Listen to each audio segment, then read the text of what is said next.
Hey YouTube, Joyboy here. So, chapter 876 of One Piece has dropped. So if you haven't checked out that chapter yet, I suggest that you do so because I will be spoiling you. But now that you have, let's begin. If you ever told me at any point in the past of One Piece that there would be a character, a hot female character, that would be more thirsty for Sanji than Sanji is for her, I would have laughed in your face. But guys, Chapter 876, this just happened. Seriously guys, after page 9 on Manga Stream, I'm just dead. I was dying of laughter for like 2 minutes. Where Sanji greets Pudding, Pudding-chan with heart eyes. Like seriously guys, Pudding got KO'd in one hit, which called this like a love attack. But I take that back actually, this attack should never have been created because it is far too broken. But yeah guys, this chapter can be very simply broken down to like the major points, which is Pudding. First of all, Pudding clearly loves Sanji. Pudding is also pretty clearly touched in the head, at least most people would interpret it that way. You have Big Mom, who is a freak of nature and incredibly intimidating. You have Sanji and Pudding and Chiffon going to make the cake and the plans surrounding that. You have the Straw Hats sort of leaving the forest at the end of this chapter, and Brook and Chopper holding the fort on the ship. Holding the fort, I put that in quotation marks. They're on the ship, at the very least. All things considered, not too much took place, but I think that of what did take place leaves a lot of room for speculation and analysis. And so let's start off with Pudding. A lot of people were really unhappy as of the last chapter about Pudding sort of flipping constantly. And this got some kind of explanation, or I shouldn't say that it's been explained yet, but we've gotten so much evidence that it seems incredibly likely that Pudding herself has some kind of split personality. On one hand, she's, evil, and then the next second, heart. So this is her gag. This is what makes her character interesting and different, which I love. I absolutely love this gag. There's a lot of forgettable female characters that are just sort of cut like copy and paste, and boobs, and then there you have the character. Pudding is not that way. She honestly reminds me most out of all the female characters that I can remember in One Piece. She reminds me the most of Monet, because at the time in Punk Hazard, Monet became a beloved character, partly probably because of her design, but also because her personality was interesting and dynamic, and in various parts of the story she portrayed a different personality. But despite this comparison, obviously their personalities are vastly different, maybe if only because of the motivation behind the switching of whatever is going on. Monet seemed more deceptive, while Pudding seems more confused. But anyway, in regards to this chapter and how Pudding was portrayed, it seems as though my opinion as of the last chapter about Pudding just simply being jealous of Nami is definitely wrong. But I do think that there's still more to this than Pudding simply having a split personality. Now, I don't care enough about this to ram it down your throats, but I do think that for an actress, it wouldn't make a whole lot of sense to have two separate personalities that you can't control. And in fact, Pudding was in control for the entirety of this arc, except for the last few chapters. So then her unstable personality is tied with the events that occurred at the altar, where Sanji told her that her eye was beautiful and she was unable to shoot him. From that point in time, emotionally she seemed to have broke. And I don't think that this aligns very well with a split personality, more so aligns well with a woman who is incredibly confused about how she should be feeling and how she should be acting. And it is undeniable that Sanji's mere presence makes her flustered, that she can hardly control herself. I personally feel as though this has more to do with Pudding being in a very tough situation where, on one hand, as a member of the Big Mom Pirates, she's supposed to act one way, but on the other hand, she loves Sanji, who happens to be an enemy of the Big Mom Pirates, creating massive amounts of confusion, which are, in her current state of being flustered, she can't control. And she herself seems confused about her inability to control herself. And I believe this is emphasized by Chiffon, who we can assume knows her pretty well, being also surprised about how Pudding was acting, meaning that Pudding does not normally switch personalities like this, meaning that it's a product of the current circumstances. And the whole purpose of me saying this is that for those who expect to see Pudding in the future of the story, outside of direct, perhaps conversations with Sanji, I believe that she wouldn't act this way. But anyway, that is of course just my opinion. Again, as I stated earlier, I don't really care enough to jam this down your throats, but I do think that it is more ambiguous than some out there are making it seem. But anyway, before we move on to the cake, let's talk about Pudding's memo food. And guys, it is officially broken. Actually, it was broken before this chapter. After this chapter, this became a sugar from Dressrosa, sugar level devil fruit that should never have been created. Her Memo Devil Fruit, not only can she directly place her hand into someone's head and remove their memories, but it also has AoE or Area of Effect capabilities in which she can mess with the memories or the perceived memories, at least for a short period of time, of everyone around her in a very large vicinity. This is so overpowered. Just imagine it, guys. She's battling against some sort of pirate crew. She activates this ability, and then their minds are now stuck in the past, perhaps when they were kids or something like that. I'm not certain if this is a power that's directly sort of only usable against homies, but I very much doubt it. So, assuming that, and I would assume this, that Hockey can counteract it in some way, but just focused on fodders, man, this is a mob clearing ability. And if Hockey, or perhaps a Strong Will, does not counteract this ability, you would have to place this very near the top of all devil fruits that exist in the world. You would be comparing this shit to like Whitebeard. But anyway guys, I think that it is important that you guys remember this, and also just to emphasize her devil fruit ability, that again guys, my theory is, or the application of this ability that I think will be important, is her in one way or another manipulating Big Mom's memories.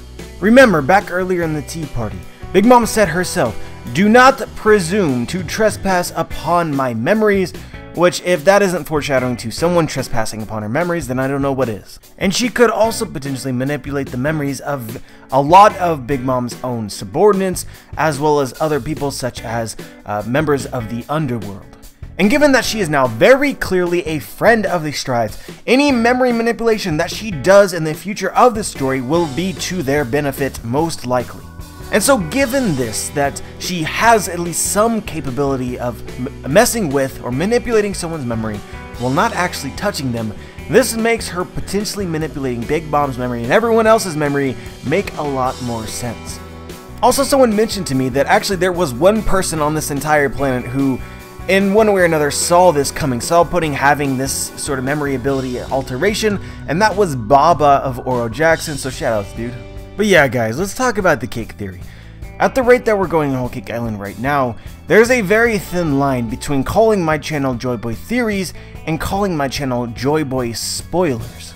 Because interspersed between all the various theories that probably are going to end up being wrong, there are quite a few actual spoilers. And the cake theory being one of these things now. But out of all the theories out there, this one was very, very obvious. There were some people that were fighting tooth and nail saying that this idea was completely ridiculous. It can't happen. There are others out there that are saying that, by God, Oda, do not do this. But it was just so obvious. As soon as it was revealed that Big Mom had a sickness in which she required sweets, and once you theorized that the sweet that she desired would be destroyed and she would rampage, then it just made sense for Sanji to recreate this wedding cake. This is something that my girlfriend, who is not even caught up with the series, keeping in mind that I speculated that Big Mom would rage when the cake was destroyed all the way back at near the very beginning of this arc, I was having a conversation with her and she said, well, if the cake gets destroyed, then Sanji will remake it. This is just how plainly obvious it was. But at the same time, it's sort of these obvious things that are so easy to overlook. I mean, despite me knowing this, I didn't argue for this particular idea for months because of how convoluted Whole Cake Island was, and it took a video from Dritz the Theorist to finally remind me that this is by far the most likely thing that will occur, and the more that you think about it, the more obvious that it would happen, it would become. So for those of you who said that it absolutely would not occur, please gracefully take your L, and for those who are now going to be complaining that it is going to occur, I plead that you have faith in Oda, because I guarantee you guys, even if you don't see how cool it could be, how epic that it could end up being, that it most probably will end up that way. And this also leads me into another important point, guys, which is that just because Sanji is going to make the cake, And now Oda has made it very plainly obvious that he's going to make the cake. That does not mean that this arc will finish with Sanji feeding Big Mom the cake.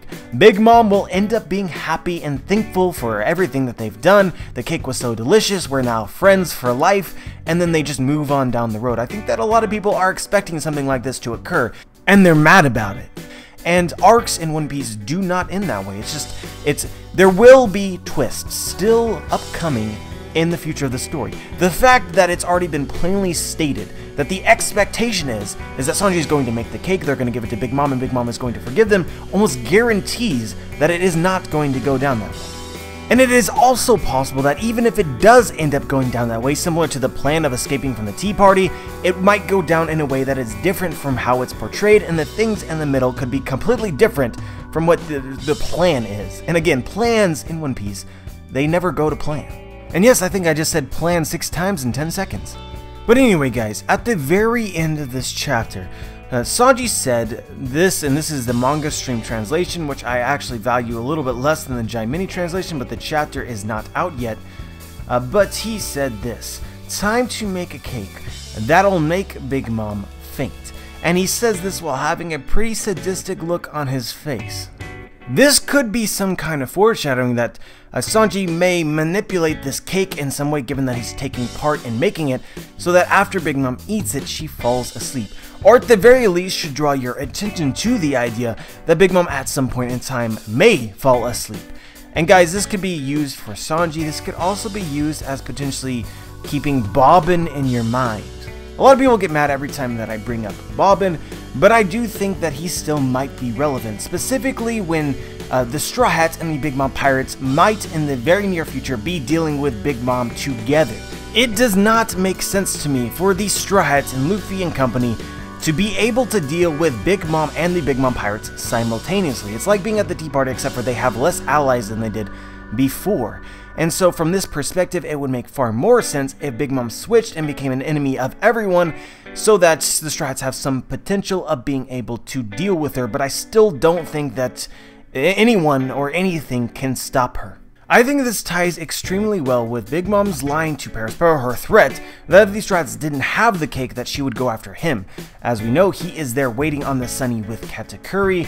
The Straw Hats do not have the cake, so Big Mom's anger could turn to her own crew, and this could be the setup for some epic events of Big Mom essentially decimating her own subordinates, and allow for an opportunity for Oda to make it seem helpless, because Big Mom, I believe, is straight unstoppable with the exception of one person's ability, and that would be Bobbin, coming in last minute to put her to sleep so that the Big Mom Pirates and the Straw Hats together can transfer her to where they need to meet Sanji and putting in Chiffon to give her this cake and save everyone's lives. But anyway, back to this chapter, this line could foreshadow the idea of Big Mom falling asleep. Again, given Oda's style of writing, I think is very curious that he has already shown what Big Mom is like while she sleeps, and even while sleeping, she is incredibly dangerous.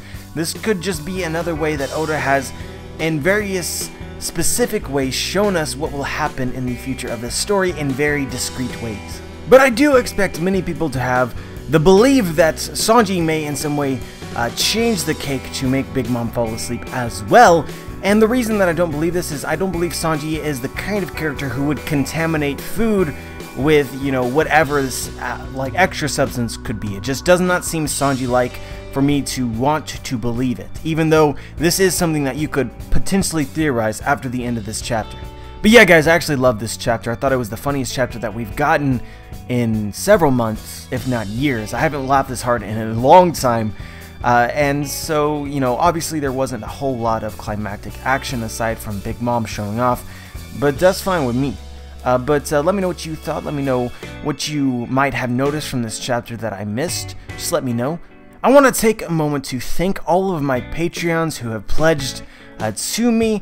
You know, even despite that, you know, I don't offer anything in return, they still do it just to support my content and support me as I create it. And I just, like, words can't describe how appreciative I am. I don't bring it up enough because I don't like shoving everything down your throats. But to all of you who have become a Patreon, really, like, heart to heart, thank you. Also, if you haven't already, check out my Discord. Link for that will be in the description. And yeah guys, like the video, subscribe if you haven't, and as always, have a wonderful day.